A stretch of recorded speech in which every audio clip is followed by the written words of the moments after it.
Hi, welcome back to another video. I'm going to go through some Depeche Mode deliveries that I've had since my last update. There's been a lot, so there's going to be a few of these videos, but I will try and keep them short. So I'm going to just quickly get through some of the less interesting stuff, I guess you could say. I got a copy of the US version of Songs of Faith and Devotion album. Just because it was a US one, I've got the UK one. Only major difference is Depeche Mode is a lot bigger on the spine on the US version than it is on the UK one. So that's nice to get. And then along similar lines, I got Construction Time again, German tape. This one's yellow on the edge. It's got the number on it. It's got a white paper label. Again, I just got it because it's a different country. The interesting story about this is that I saw the edge of it in a job lot of tapes on eBay. So I bought basically the job lot of tapes. So this only actually cost me 61 pence as a result. And I've been gradually selling the other tapes, of which there were quite a few, on eBay just to get my money back. I've definitely covered my 61 pence, that's for sure. So there are two cassettes in this video, and then there's just the one CD, which is the Precious promo CD from the US on Reprise or Sire label. It's actually got 8 tracks on it. What I find reasonably interesting about this is track 1, that Calderone and Quail Damaged Club Mix. It's 12 minutes and 4 seconds long. Do we need a 12-minute long remix of Precious?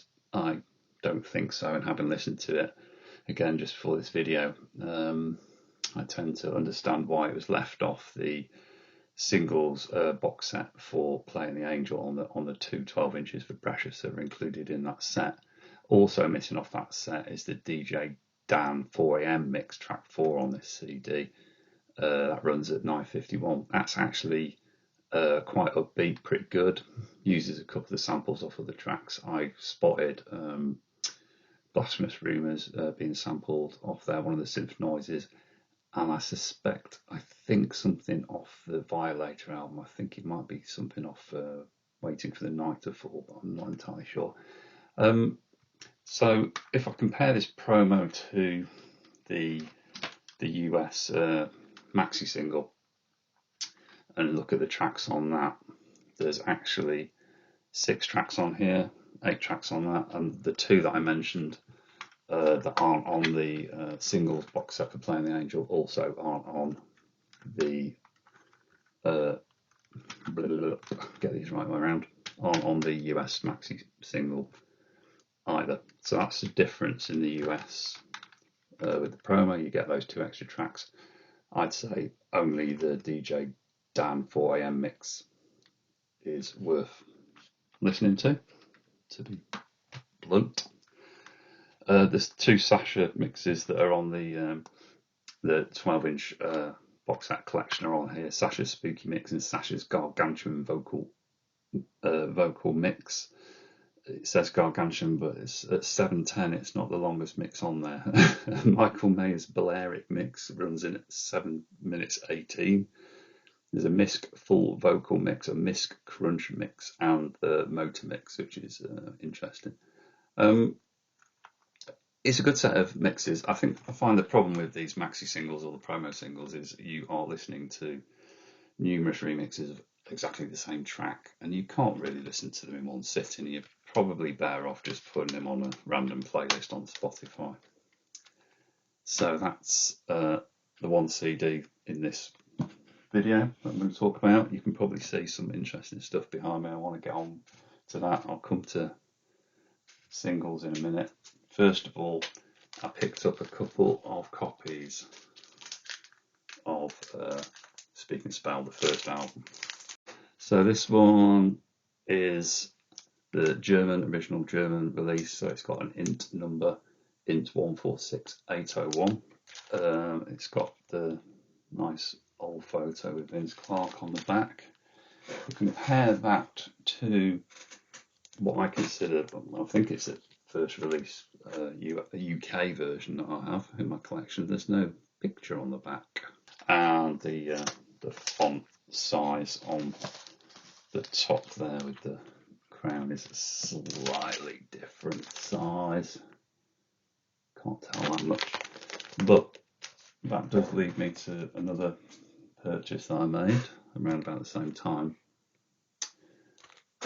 That didn't initially jump out at me, but the writing on the back is in red,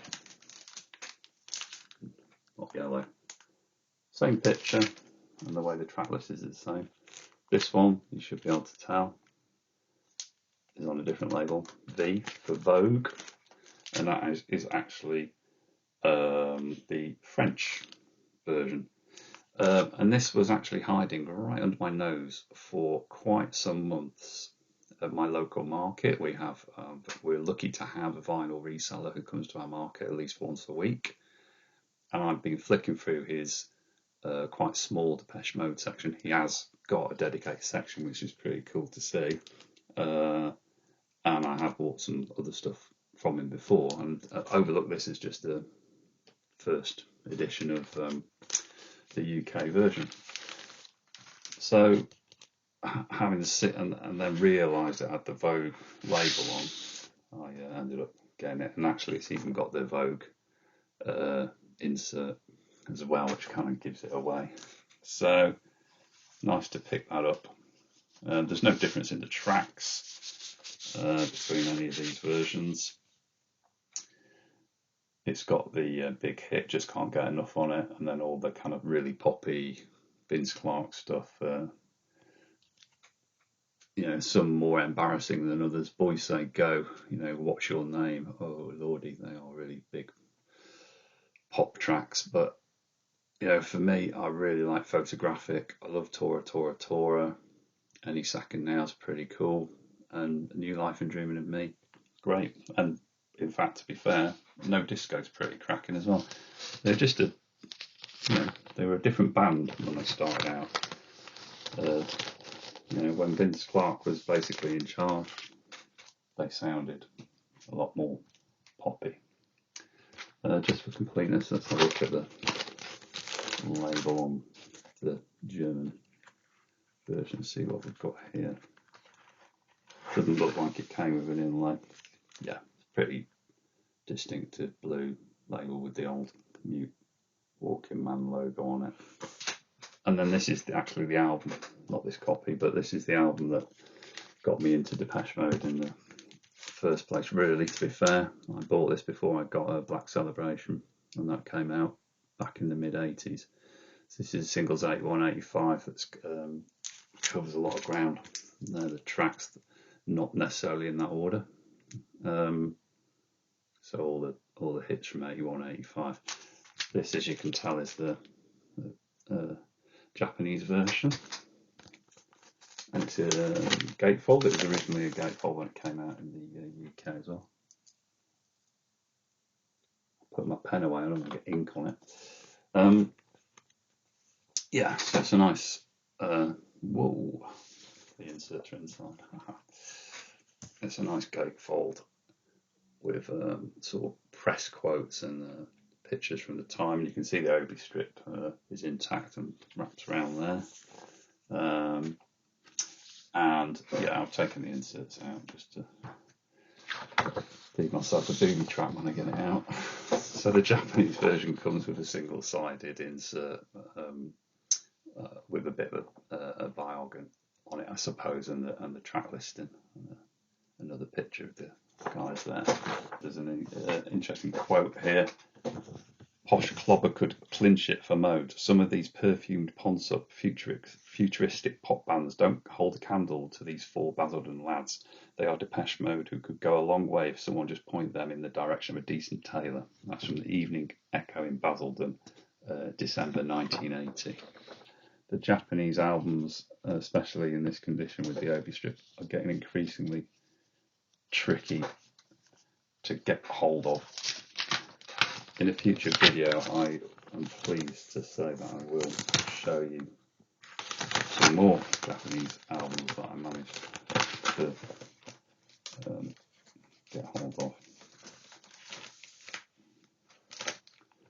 So that's the singles 8185. And then finally, I'd like to say last but not least, but actually it is kind of least,